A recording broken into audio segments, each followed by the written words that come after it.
Hello दोस्तों, good morning.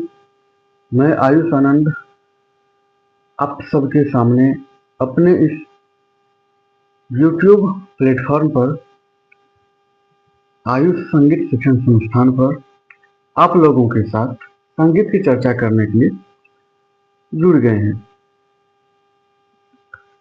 तो आइए अब हम लोग आगे के प्रश्नों को देख लेते हैं। जैसा कि आप लोग देख रहे होंगे, बोर्ड पर लिखा हुआ है प्रतियोगिता परीक्षाएं हेतु महत्वपूर्ण प्रश्न, जो आपके आगामी प्रतियोगिता परीक्षा जैसे STT, CTET, BPSC, साथ ही साथ EMRS, KVS, NVS, इन सब के लिए बेहद जरूरी प्रश्न है। साथ ही साथ अन्य राज्यों की जो परीक्षाएं होती है टीचर रिक्रूटमेंट के लिए, जैसे MP बोर्ड, UP बोर्ड, या राजस्थान बोर्ड, या गुजरात, या झारखंड हो गया, या दिल्ली बोर्ड, तो इन सभी राज्यों में जो भी टीचर वैकेंसी के लिए परीक्षाएं होती हैं या टीचर एलिजिबिलिटी टेस्ट के लिए जो परीक्षाएं होती हैं संगीत विषय को लेकर के, उनके लिए ये महत्वपूर्ण प्रश्न है। तो आइए आज हम लोग प्रश्नों की श्रृंखला में प्रश्न संख्या 51 से 60 तक देख लेते हैं। क्या है हमारा 51 नंबर का प्रश्न है, उत्तर भारतीय संगीत में मध्यकाल में कौन सी पद्धति प्रचलित थी? तो उत्तर भारतीय संगीत में मध्यकाल में राग रागिनी पद्धति प्रचलित थी। तो हमारा उत्तर हो जाएगा राग रागिनी पद्धति। इसी राग रागिनी पद्धति को हटाकर आजकल ठाट राग पद्धति का प्रचलन है उत्तर भारतीय संगीत में।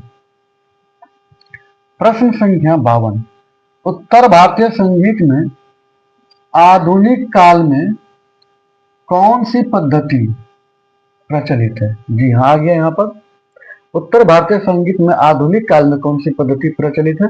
तो अभी हम लोग जो पढ़ रहे हैं वो ठाट राग पद्धति, ठाट राग पद्धति, इसको ध्यान रखिएगा। अभी हम लोग संगीत जो पढ़ रहे हैं उत्तर भारत में ठाट राग पद्धति है, लेकिन यही उत्तर भारतीय संगीत में मध्यकाल में कौन सी पद्धति प्रचलित थी? तो यहाँ लिखा हुआ है, देख सकते हैं आप लोग, राग रागिनी पद्धति, राग रागिनी पद्धति। प्रश्न संख्या 53, दक्षिण भारतीय संगीत में ठाट राग पद्धति कब से प्रचलित है? दक्षिण भारतीय संगीत में ठाट राग कब से प्रचलित है? उत्तर होगा मध्यकाल से, यानी कि जब उत्तर भारतीय संगीत में राग रागिनी पद्धति प्रचलित थी तो दक्षिण भारतीय संगीत में ठाट राग पद्धति उसी टाइम से प्रचलित थी। फिर बाद में पंडित विष्णु नारायण भातखंडे ने उन्हीं का अनुसरण करते हुए उत्तर भारतीय संगीत में भी ठाट राग पद्धति का प्रचलन किया। प्रश्न संख्या 54, पंडित वेंकटमखी ने सभी रागों को कितने ठाटों के अंतर्गत वर्गीकृत किया है? पंडित वेंकटमुखी, जो कि दक्षिण भारतीय के ही संगीत के विद्वान थे, उन्होंने कुल 72 ठाटों का वर्णन किया है और उन्हीं 72 ठाटों के अंतर्गत जो है सभी रागों का वर्गीकरण किया है। तो यहाँ पर उत्तर है 72 ठाट के अंतर्गत। प्रश्न संख्या 55 है, उत्तर भारतीय संगीत का आधुनिक प्रवर्तक किसे माना जाता है? उत्तर भारतीय संगीत का आधुनिक प्रवर्तक वही पंडित विष्णु नारायण भातखंडे जी को, जो कि ठाट राग पद्धति का प्रचलन किया उत्तर भारतीय संगीत में। तो उत्तर हो जाएगा पंडित विष्णु नारायण भातखंडे। प्रश्न संख्या 56, पंडित विष्णु नारायण भातखंडे ने बड़ौदा में कब संगीत सम्मेलन का आयोजन किया था? तो थाट राग पद्धति पर विचार विमर्श करने के लिए ही पंडित विष्णु नारायण भातखंडे ने बड़ौदा में एक संगीत सम्मेलन आयोजित किया था। वो कब किया था? तो 1916 ईस्वी में। 1916 ईस्वी में, ख्याल रखिएगा आप लोग, बड़ौदा में किया था। 1916 ईस्वी में एक संगीत सम्मेलन आयोजित किया था और वहीं पे थाट राग पद्धति का निर्णय लिया गया था। प्रश्न संख्या 57, पंडित भातखंडे ने कितने थाटों के अंतर्गत सभी रागों का वर्गीकरण किया है? तो पंडित विष्णु नारायण भातखंडे ने केवल 10 थाटों के अंतर्गत ही सभी रागों का वर्गीकरण किए हैं। हालांकि ये यथेष्ट नहीं है, कई ऐसे राग हैं जो इन थाटों के अंतर्गत नहीं आते। ये 10 थाट जो हमारे हैं उन थाटों के अंतर्गत नहीं आते हैं। थाट से रिलेटेड जो व्यूअर्स नए हैं उनके लिए प्लेलिस्ट में वीडियो है, तो आप लोग वहां जाकर के थाट राग के बारे में वहां जान सकते हैं।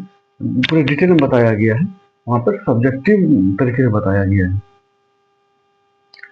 प्रश्न संख्या 58, थाट में हमेशा कितने स्वरों का होना आवश्यक है? उत्तर है हमारा 7। थाट में हमेशा 7 स्वर होना चाहिए। राग में कम से कम 5, लेकिन थाट में कम से कम 7, अधिक से अधिक भी 7 ही। तो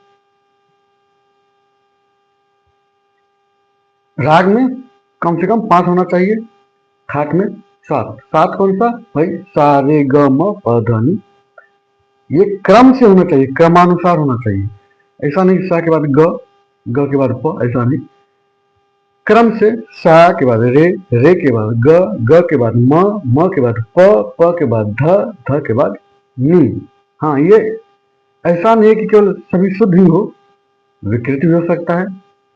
जैसे सा के बाद रे कोमल हो सकता है, ग भी कोमल हो सकता है, तो इस हिसाब से फिर शुद्ध भी हो सकता है। अगला प्रश्न है, थाट को जनक क्यों कहा गया है? जनक मतलब क्या होता है बताया था, पिता यानी कि पैदा करने वाले। तो थाट को जनक इसलिए कहा जाता है क्योंकि थाट में राग उत्पन्न करने की क्षमता होती है। जब इससे पहले थाट के बारे में वीडियो बनाया था तो उसमें ये सारे बातें बताया गया था। आप लोग फिर से जाकर उनको देख लीजिएगा, रिकॉल हो जाएगा। तो थाट को जनक क्यों कहा गया है? तो राग उत्पन्न करने की क्षमता होती है थाट में, इसीलिए कहा गया है। प्रश्न संख्या 60, उत्तर भारत संगीत में थाट का जनक किसे कहा जाता है? यानी थाट को लाने वाले कौन है? तो उत्तर भारतीय संगीत में थाट का जनक यही है, पंडित विष्णु नारायण भातखंडे। इन्होंने ही उत्तर भारतीय संगीत में थाट को बनाए हैं। 10 थाट का निर्माण इन्होंने ही किया है। तो आप लोग थाट 10 आगे जानना चाहेंगे तो वीडियो में पहले से ही बनाया गया है थाट के बारे में। 10 थाट है, तो आप लोग जाके देख लीजिएगा बिल्कुल ही। तो आई होप अब आप लोग यहाँ तक समझ गए होंगे। तो आप लोग अपनी पढ़ाई लिखाई पर ध्यान दीजिए, आगे की परीक्षाएं की तैयारी कीजिए, साथ साथ प्रैक्टिकल भी कीजिए। और जो छात्र प्रैक्टिकल सीखना चाहते हैं वो इस पर कमेंट करें और साथ ही साथ चैनल को आगे बढ़ाने में हमारा सहयोग करें। लाइक कीजिए, सब्सक्राइब कीजिए, वीडियो को शेयर कीजिए। कहीं भी त्रुटि हो तो कमेंट जरूर कीजिए, अच्छा लगे तो भी कमेंट किया कीजिए, तो अच्छा लगता हमें, हौसला बढ़ती है। तो इसी के साथ आप लोग स्वस्थ रहें, मस्त रहें, खुश रहें अपनी लाइफ में और हमेशा आगे बढ़ते रहें। आपका दिन शुभ हो। मिलते हैं नेक्स्ट वीडियो में, तब तक के लिए दीजिए इजाजत। जय हिंद।